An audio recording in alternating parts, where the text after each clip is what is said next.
Déjeme saludar al maestro Paco Cruz. ¿Cómo estás, Paco? Buenas tardes ya. Vicente, ¿cómo estás? Buenas tardes. Pues mira, sí, la verdad, Vicente, que cuando tú ves un caso, recuerdas en abril apenas hablábamos y nos escandalizábamos por el caso de Devani, este, que lo daban como una falla humana masiva, y presenta una serie de errores, pero cuando ves que al caso de Devani Escobar se suma el de Ariadna Fernanda López y otros muchos que no conocemos, que no conocemos, y ves todo el trasfondo que tiene, Vicente, la verdad es que no solo debían escandalizarnos, sino asustarnos, y debía llevarnos a hacer, no a nosotros, pero a las autoridades, una revisión de todos los fiscales estatales, Vicente, de todos, porque el problema en este país es que, mira, los fiscales estatales sirven como el INE o como el Tribunal Electoral. Son organismos autónomos o instituciones autónomas que nacieron con una raíz podrida, que nacieron torcidos, que nacieron no para servir a la justicia, sino para servir a intereses de grupo, y que nos muestra que no hay errores, sino complicidades. El supuesto asesino de Ariadna Fernández, de Ariadna Fernanda López Díaz, huyó con toda certeza hacia el estado de Morelos. Ya hay evidencias de que además pensaba encontrar protección allí, si no hubiera habido todo lo que hay, las cámaras, si la Procuraduría de la Ciudad de México no hubiera llevado el caso, eso se habría perdido en lo que ha sido siempre y en lo que parece que es. La violencia feminicida también es un negocio de fiscales estatales, de secretarios de seguridad pública, un negocio de complicidades. Y así nacieron las fiscalías autónomas, para ser, como nació el INE, como nació el Tribunal Electoral, para servir al PRI, para servir al PAN. Por eso, mira, cuando los gobernadores del PAN o los gobernadores del PRI pierden, o del PRD en su caso, Michoacán, por ejemplo, pierden, por eso se aseguran en dejar un fiscal a modo, un fiscal que los cubra, un fiscal que sea su cómplice, y así nace, es el caso de Uriel Carmona Gándara, que lo impone cuando ya va a dejar la gubernatura, lo impone el gobernador de Morelos, se lo imponen a Cuauhtémoc Blanco. ¿Sí? No es una defensa para Cuauhtémoc Blanco, es cómo funcionan las fiscalías estatales, Vicente. Funcionan para servir de intereses de grupo. ¿Cómo funciona la Fiscalía de Tamaulipas? ¿Por qué Francisco García Cabeza de Vaca se empeñaba tanto en imponer un fiscal así? ¿Por qué el PRI se empeñaba en imponer a Lorenzo Córdoba Villanelo? Pues para eso, Vicente, porque las instituciones autónomas son un negocio también. La investigación de feminicidios, de extorsión, son un negocio. Mira, Morelos es uno de los estados con más feminicidios. Uriel Carmona tiene más de 120 casos pendientes de feminicidios. Es decir, no ha resuelto nada desde que tomó posesión, desde que Graco Ramírez lo impuso como fiscal. No ha resuelto nada. Nuevo León es la segunda entidad con más feminicidios. Pero lo que yo planteo es que, mira, debemos, después de estos casos, revisar todos los nombramientos. No solo hay complicidades, sino que han violado todos los protocolos. Ya hay evidencias de que agentes de Morelos querían confiscar las cámaras a donde fue el asesinato, sin permiso, sin colaboración, sin nada. Si hubo una intromisión. Así que esto nos debe llevar a replantearnos cómo y a quién sirven los fiscales estatales. Es un caso gravísimo, gravísimo, Vicente, más de lo que parece. Hay que ver el número de feminicidios por estados. Y eso también nos lleva a revisar en la Ciudad de México, a todos. O sea, no es una cuestión de partido, no es una cuestión de si trabajan bien o mal, es una cuestión de revisar todo y todos los protocolos que se siguen en la investigación, Vicente. Y tú ves una situación que se repite una y otra vez. Te lo pregunto porque estamos hablando de situaciones de feminicidio y esto nos debe de ocupar a todos.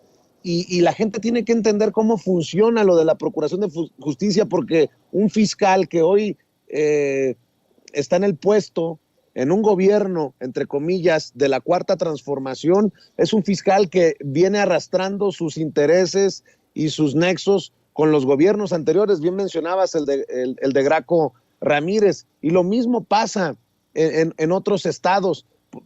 Creo que esto no amerita toda la atención de la ciudadanía para entender cómo funcionan estos acuerdos, muchas veces políticos, casi siempre políticos, y esta Procuración de Justicia que está quedándole a deber, sobre todo a las mujeres, en los casos en los que estás mencionando, mi querido Paco. Sí, pero claro, mira, Vicente, el caso de Ariadna, como el de Devan y otros que me acuerdo, por ejemplo, también en Nuevo León, María Fernanda Contreras, debe llevarnos a plantearnos y hacernos varios cuestionamientos. ¿Los médicos forenses y los investigadores están mal preparados o son muy corruptos y por lo tanto cómplices de encubrimiento o reciben órdenes del fiscal o son muy pendejos, la verdad, Vicente? Eso debe enojarnos a todos. Solo cabe esto. El fiscal de Morelos, mira, Uriel Carmona, ha sido involucrado en cuestiones de narcotráfico, en protección a las células que todavía permanecen en Morelos de los hermanos Beltrán Leiva, que funcionaban con Graco. Nos debe replantear todo. Todos los estados, sí, principalmente, pues tenemos el Estado de México, mira, el estado con más feminicidios. Hay algunos estados que concentran la mayoría de los crímenes en este país. El crimen es un negocio y la violencia feminicida, pues es un gran negocio para los fiscales, para investigadores y según parece también para los especialistas forenses.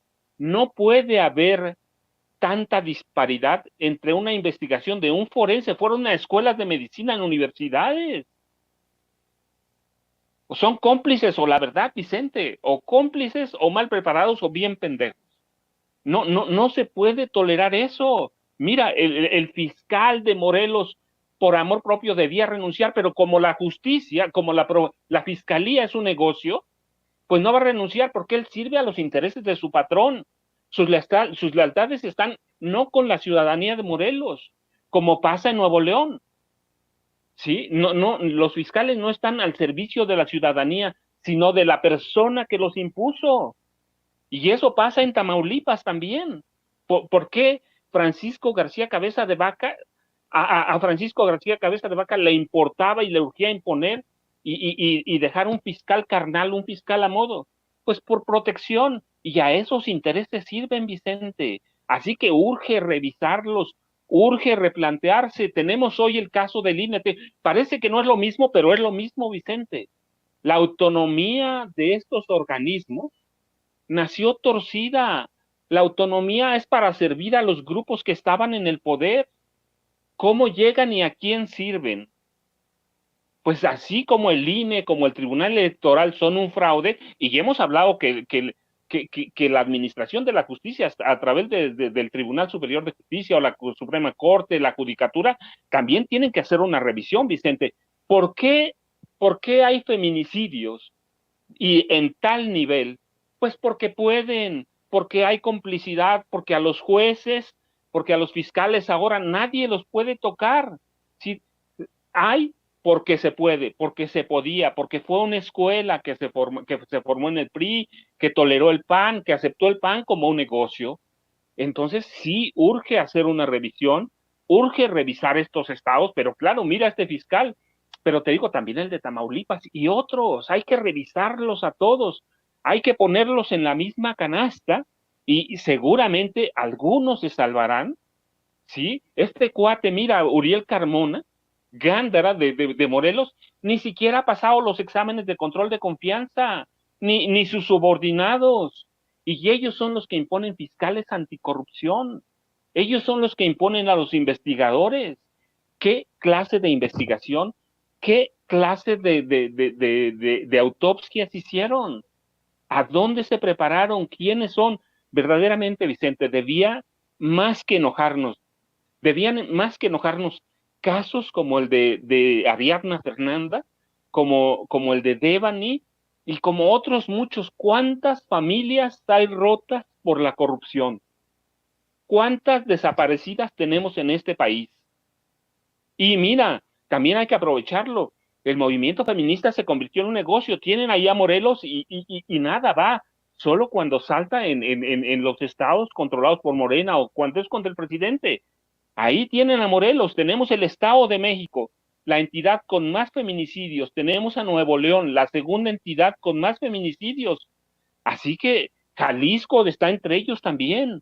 Así que debíamos replantearnos, debe servirnos para reflexionar y para exigir cambios en las formas de imponer a los responsables de las entidades autónomas, sean fiscalías, sean INE, sea el Tribunal Electoral del Poder Judicial, a donde sea, Vicente, no lo merecemos y se lo merece esa sociedad a la que deben servir. Mira, con tantos salarios millonarios que cobran y renuentes a deshacerse de ellos, renuentes a ser como todos los demás, merecemos una explicación, merecemos una buena investigación y merecemos en este caso que el fiscal de Morelos se vaya, pero desde hace mucho, Vicente. Paco, déjame preguntarte también, porque tú sabes de estos temas.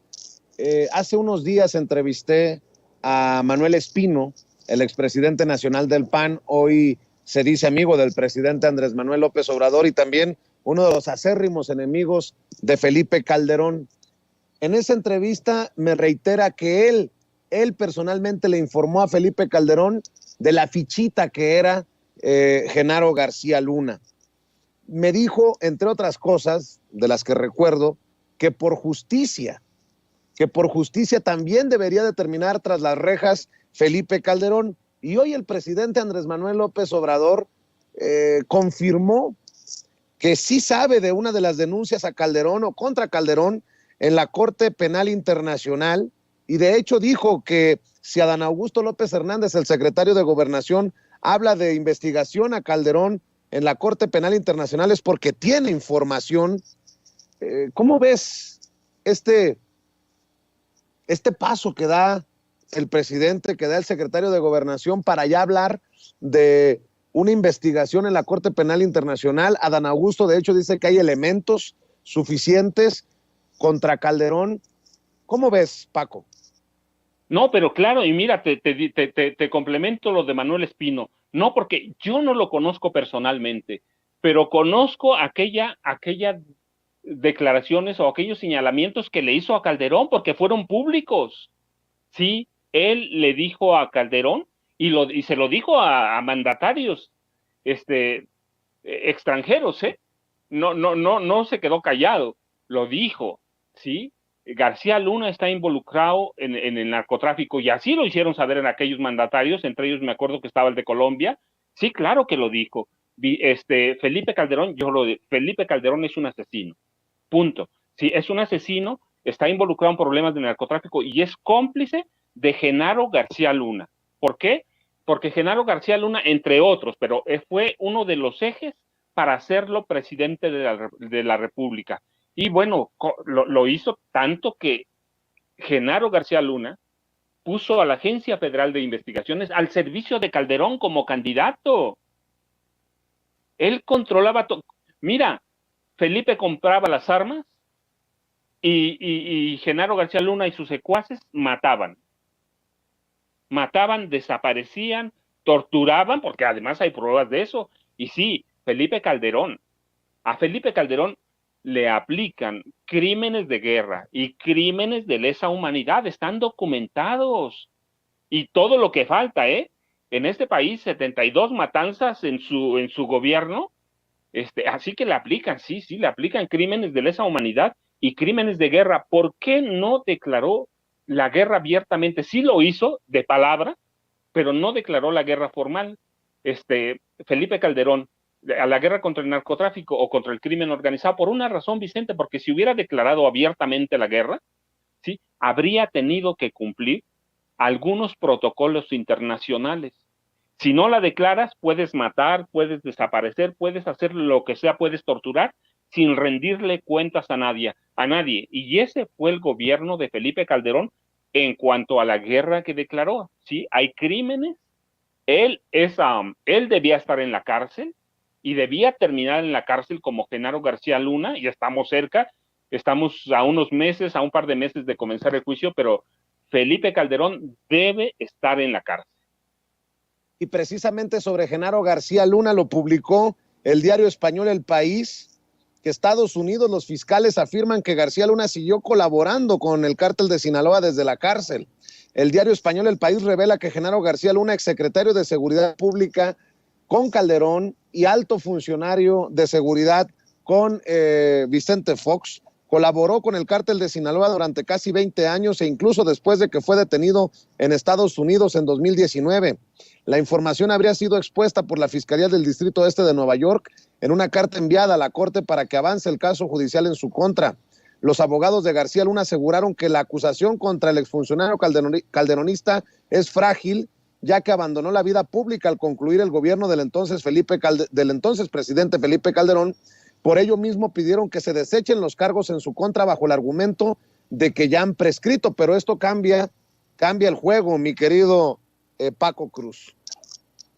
Mira, Vicente, pues, ¿qué van a pedir los abogados, no? ¿Qué criminal muy pocos criminales se declaran culpables porque saben que pueden negociar? Muy pocos se van a declarar culpables, pero recuerda nada más, hay pruebas, hay evidencias de que Genaro García Luna está involucrado en el crimen organizado desde que tenía 11 años de edad.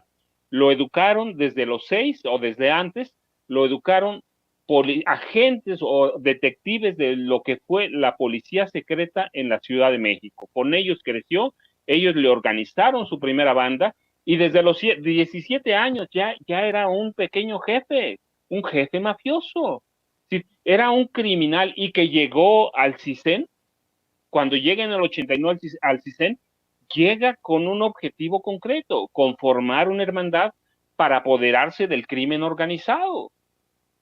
¿Por qué? Porque aquellos viejos agentes de la policía secreta que luego fueron incrustados en la Dirección Federal de Seguridad, en la Policía Judicial Federal o en la Policía Judicial de la Ciudad de México, ellos lo llevaron al CISEN, lo enseñaron, le mostraron cómo controlar el crimen, y desde los 90, principios de los 90, él ya estaba en el proceso de aprender para controlar el crimen. Ese proyecto se lo presentaron en 1999, en 2000, a Francisco Labastida Ochoa. Francisco Labastida Ochoa iba a comprar ese proyecto, perdió, y finalmente García Luna y su equipo, porque es un equipo que viene del CISEN, una hermandad que se forma en el CISEN, le vendió primero ese proyecto para controlar el crimen organizado a Martita Sagún.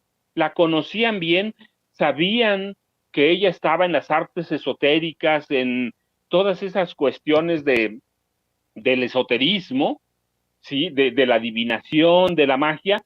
Le vendieron el proyecto, ella convenció a Vicente Fox y compraron ese proyecto de Genaro García Luna para controlar el crimen organizado. Así que Martita, Fox, Felipe Calderón y Margarita Zavala, forman parte de esa red de altas complicidades que formó García Luna y con las que se muestra y se documenta que es un criminal que debe estar en la cárcel y que, claro, bueno, sus abogados, su defensa siempre se va a declarar inocente.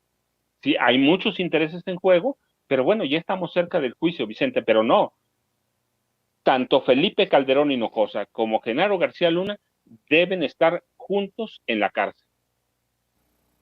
Pues estaremos al pendiente de lo que ocurra, mi querido Paco Cruz, como también estaremos al pendiente de lo que ocurre en Guanajuato, en donde se evidencia la hipocresía de los panistas. Arde nuevamente Guanajuato luego del arresto del hermano del Marro, quien fuera líder del cártel de Santa Rosa de Lima, y bueno, arde Guanajuato durante la madrugada con narcobloqueos y quema de vehículos. Y bueno, Guanajuato acaba de votar en contra de la permanencia de las Fuerzas Armadas en labores de seguridad hasta el 2028, por eso lo mencionaba. No, pero claro, Vicente, mira, Guanajuato ya hay evidencias de que algunos gobernadores del PAN llegaron a la gubernatura apoyados por el crimen organizado, ¿sí? Ellos forman parte de la columna vertebral de los guachicoleros. El Marro era parte de ellos, ¿sí? Sí, así como Genaro García Luna es parte del PAN, los guachicoleros son de los ejes transversales del panismo en Guanajuato, y lo eran del priismo en Hidalgo. Sí, entonces, no, pero claro, mira, por eso yo digo, urge revisar a los fiscales estatales. ¿Por qué funciona el guachicoleo en Guanajuato? Pues porque el fiscal lo permite. Le tienden una careta de un hombre muy eficaz, pero ¿por qué no quieren que entre la Guardia Nacional? ¿Por qué no quieren que entre el Ejército? ¿Por qué no quieren que permanezca el Ejército? Pues por sus intereses, están protegiéndose. ¿Quiénes pagan sus campañas? Entonces, pues claro que les va a estallar y claro que se van a oponer. ¿Por qué? Porque tienen muchos intereses. La criminalidad o el crimen organizado es un negocio de las fiscalías, es un negocio viejo, es un negocio que no van a enseñar y que ha sido de los panistas casi desde que empezaron a gobernar, Vicente. Mi querido Paco, cerremos invitando a la gente a tus trincheras, maestro, para que las personas que nos hacen el honor de sintonizarnos, de conectarse, te busquen y te lean. Vicente, yo te agradezco como siempre, te mando un abrazo, ya sabes, @Paco Cruz Jiménez en Twitter, Francisco Cruz Jiménez en Facebook, y estamos al pendiente, Vicente, y nos saludamos la próxima semana. Claro que sí, te mando un abrazo. Oiga, pues no es secreto que traen un agarrón